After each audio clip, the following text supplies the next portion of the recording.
Welcome to the chapter review lecture for Chapter 4, The Marketing Environment. At the end of this lecture, you should be able to accomplish the following learning outcomes. Now, this presentation we divided into 4 different segments to cover the various learning outcomes because there's quite a bit in this particular chapter. First off, you should be able to discuss the external environment of marketing and explain how it affects the firm. You should be able to describe the social factors that affect marketing.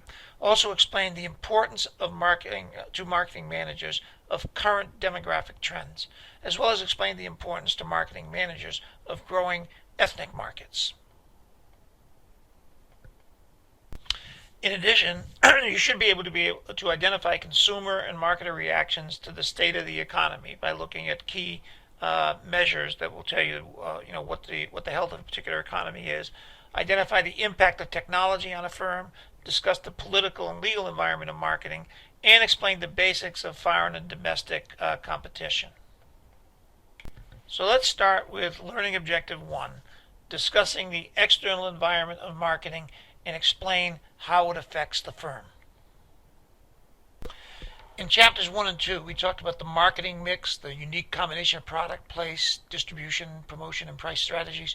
The marketing mix is, of course, under the firm's control and is designed to appeal to a specific group of potential buyers. A target market is defined as a group that managers feel is most likely to buy the firm's product. This target market will change as that consumer group ages, and external elements may also change the consumer's desires. This all has to be kept in mind for the marketing manager to be effective in marketing to their target market. Unless marketing managers understand the external environment, the firm cannot intelligently plan for the future.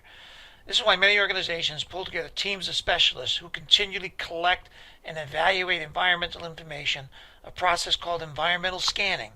All right. The concept is that they gather enough environmental data so that they can identify shifting trends, opportunities, threats to their marketing plan.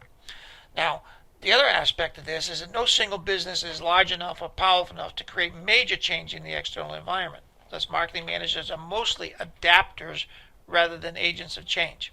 However, just because a firm cannot fully control the external environment, it doesn't mean that it's helpless. Sometimes a firm can influence external events. For example, extensive lobbying by FedEx enabled it to acquire virtually all the Japanese routes it sought. When a company implements strategies that attempt to shape the external environment within which it operates, it is engaging in environmental management. We see a lot of this today with a lot of legislation that's enacted by companies who are lobbying Washington to get favorable legislation passed. The second learning objective for this chapter is to be able to describe the social factors that affect marketing. Let's take a look at those elements. Social change is perhaps the most difficult external variable for marketing managers to forecast, influence, or integrate into the marketing plan. Social movements can appear at any time and have significant impact on people's buying decisions.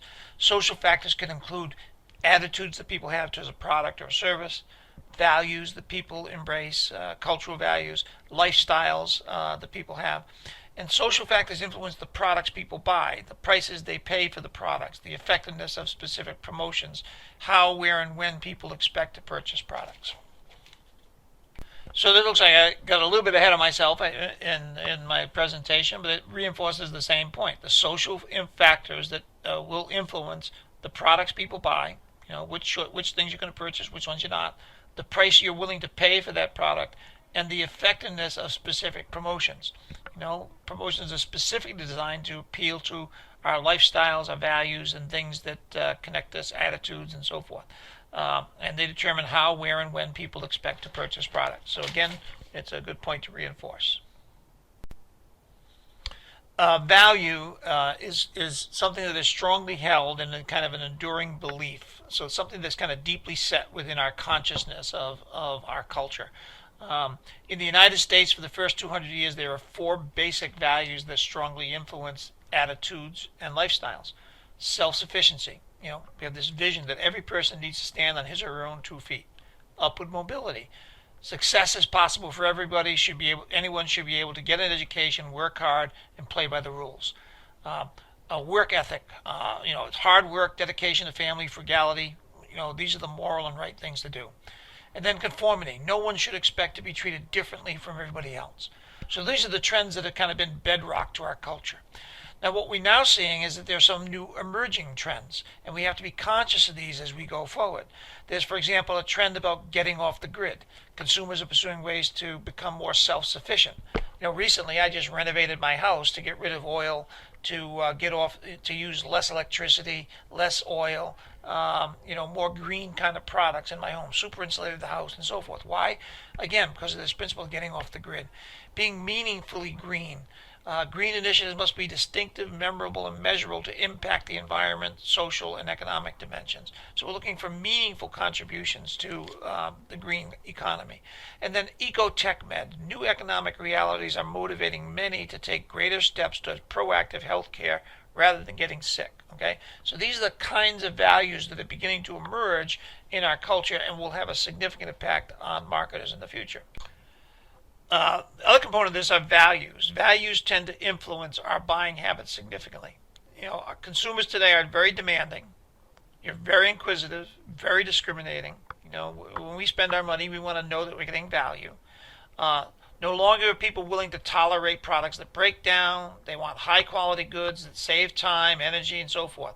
So U.S. consumers, as seen here, rank these characteristics of product quality as number 1, reliability, 2, durability, 3, easy maintenance, 4, ease of use, 5, a trusted brand name, and 6, a low price. All right? Compare that to your own values, and I think you find that those stack up fairly well. I like this term, component lifestyle. The book talks about how in the United States people today are piecing together component lifestyles. A lifestyle is a mode of living, so it's a way that people decide how they're going to live their lives.